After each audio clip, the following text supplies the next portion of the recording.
श्रीमात्रे नमः। 10th dimension को कैसे एक्टिवेट किया जाए? 10th डायमेंशन के ताले का चाबी क्या है? अपना दिल का ताले का चाबी क्या है? आइए जानते हैं, बात करते हैं। Hello my soul family, how are you all? Hope you are doing great, happy and healthy. Before getting into the video, please like, share and subscribe to our channel so you motivate us in bringing out this secret content to you all. 10th dimension को activate करना अपने आप में ही एक बहुत बड़ा soul purpose है, एक बहुत बड़ा टास्क है, एक बहुत बड़ा अचीवमेंट है। क्यों मैं ये ऐसा कह रही हूँ? क्योंकि मैंने ऑलरेडी कुछ वीडियोस बनाया है 10th डायमेंशन के ऊपर, 11th डायमेंशन के ऊपर, अवतार आइडेंटिटी के ऊपर। अगर आपने वो वीडियोस नहीं देखा तो प्लीज़ जाइए और वो वीडियोस देख के आइए, क्योंकि ये जो वीडियो है उसको समझने में वो वीडियोस बहुत सारा हेल्प करेंगे आपको, और वो एक बेसिक बनाएंगे आपका, और बहुत ज़्यादा इन्फॉर्मेशन ऑलरेडी मैंने उन वीडियो में बताया है। ये वीडियो एक एडवांस लेवल, एडवांस स्टेप तरीके का है, क्योंकि वो जो चीज़ें समझना है 10th डायमेंशन के लिए, वो वीडियोस भी ज़रूरत है, क्योंकि वो वीडियोस से आपका पूरा 10th डायमेंशन का जो नॉलेज है वो आपको कम्प्लीटली मिल जाएगा। ठीक है, आगे भी अगर मुझे कुछ और बताना है आपको तो मैं 10th डायमेंशन के ऊपर और भी वीडियोस बनाऊंगी। ठीक है, सो 10th डायमेंशन को एक्टिवेट करने के लिए बहुत ज़्यादा टाइम लगता है। वो एक अपने आप में ही बहुत ज़्यादा उसका एक प्रिपरेशन प्रोसेस होता है। मैं अपना खुद का एग्जांपल देके आज मैं बताने वाली हूँ कि मेरा क्या क्या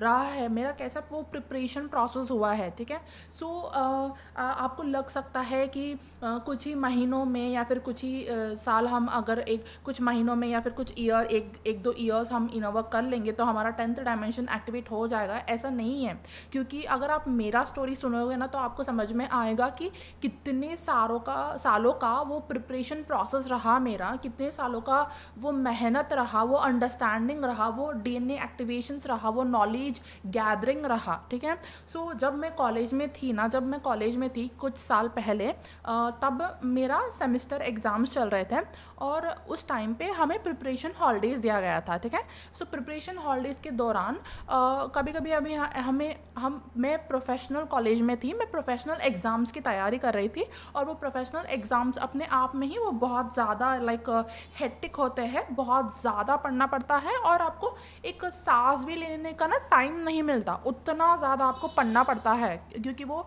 मैं प्रोफेशनल कोर्स कर रही थी और मैं एक प्रोफेशनल कॉलेज यूनिवर्सिटी में थी। ठीक है, सो वो जो मुझे जो लिमिटेड टाइम दिया गया था प्रिपरेशन हॉलीडेज़ के लिए दिया गया था, वो टाइम मेरा एग्ज़ाम का प्रिपरेशन के लिए दिया गया था वो टाइम। ठीक है, सेमेस्टर एग्ज़ाम्स मेरे प्रॉफ एग्ज़ाम्स आने वाले थे, तो मैं क्या कर रही थी, तो अचानक मेरे सामने ना मुझे कुछ ऐसा एक दिन मुझे बहुत ऐसा अजीब सा लगा और मुझे पढ़ने का मन नहीं कर रहा था, तो मैं बस यूट्यूब ओपन किया मैंने, और मैं बहुत ही ज़्यादा कम इंटरनेट यूज़ करती हूँ, मैं फ़ोन भी उतना ज़्यादा यूज़ नहीं करती थी, मैं बचपन से ही ऐसा ही थी। बस मुझे अगर कुछ ज़रूरी कुछ मुझे मूवीज़ अगर कुछ अट्रैक्ट कर रहे हैं, या फिर मुझे कुछ ऐसा कुछ तो ऐसा होता है मेरे साथ कि कुछ ना कुछ मुझे अट्रैक्ट कर रहे हैं, या फिर मुझे कुछ ना कुछ जानना है, समझना है, तो ही मैं टेक्नोलॉजी यूज़ करती हूँ, या फिर फ़ोन यूज़ करती थी, या फिर मैं कोई मूवी भी, मैं बहुत ज़्यादा सेलेक्टेड मूवीज़ ही देखती थी पहले से ही, बचपन से ही मैं ऐसे ही रही हूँ, और अभी भी मैं ऐसी ही हूँ, क्योंकि मैं सब कुछ ऐसा पूरा जो है इन्फॉर्मेशन नहीं लेती हूँ। मुझे सिर्फ जो लगता है, मतलब मुझे सिर्फ अंदर से अगर कोई कॉलिंग आता है तो मैं वही करती थी ऐसा, और मैं बहुत कम यूज़ करती थी फ़ोन, मैं बिल्कुल फ़ोन यूज़ करती ही नहीं थी, क्योंकि मैं ना एक प्रोफेशनल पढ़ाई कर रही थी, और मेरे पास उतना वक्त ही नहीं होता था कि मैं कुछ एक्सटर्नल करूँ, या फिर फ़ोन यूज़ करूँ, या फिर मैं कुछ और करूँ, या फिर मैं टेक्नोलॉजी में रहूँ। मेरे साथ ऐसा होता ही नहीं था, मेरा बहुत ही ज़्यादा ऐसा बिजी स्केड्यूल था।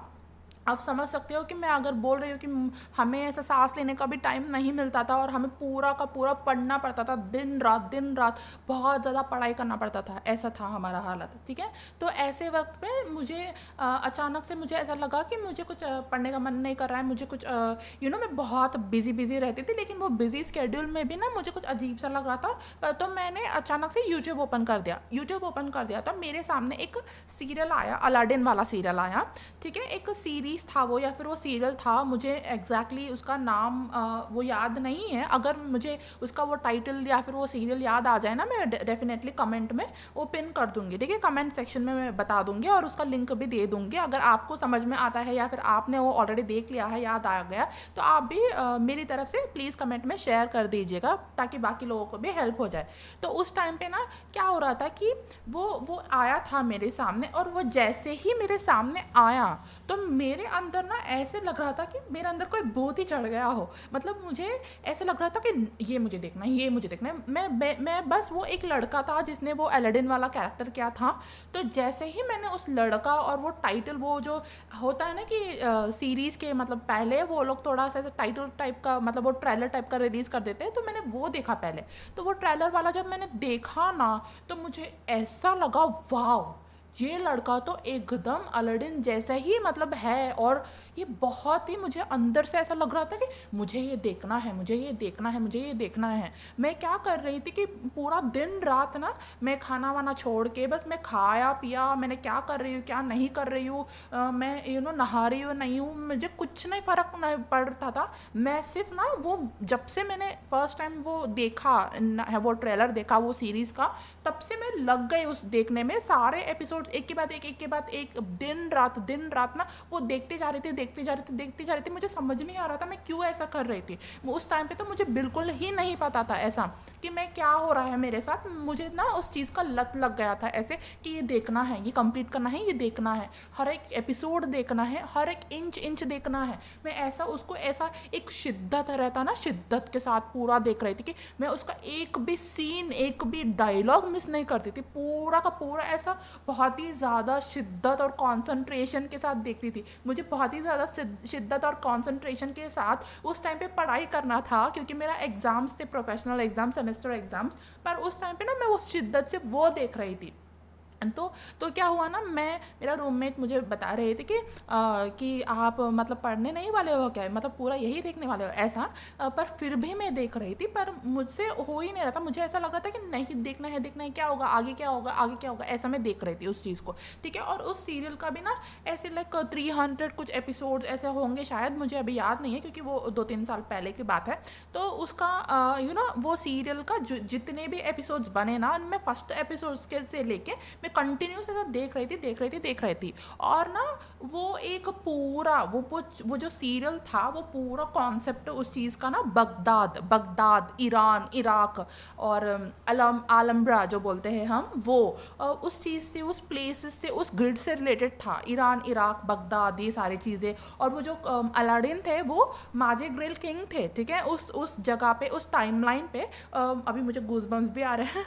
तो अलादीन जो थे वो माजिग्रेल किंग थे, और जो जैस्मीन थे उनके काउंटर पार्ट, उनके ट्विन फ्लेम, वो माजिग्रेल क्वीन थे, ठीक है। उस एरिया का, उस डायमेंशन का, उस टारगेट का वो माजिग्रेल किंग एंड क्वीन थे, अलादीन एंड जैस्मीन, ठीक है।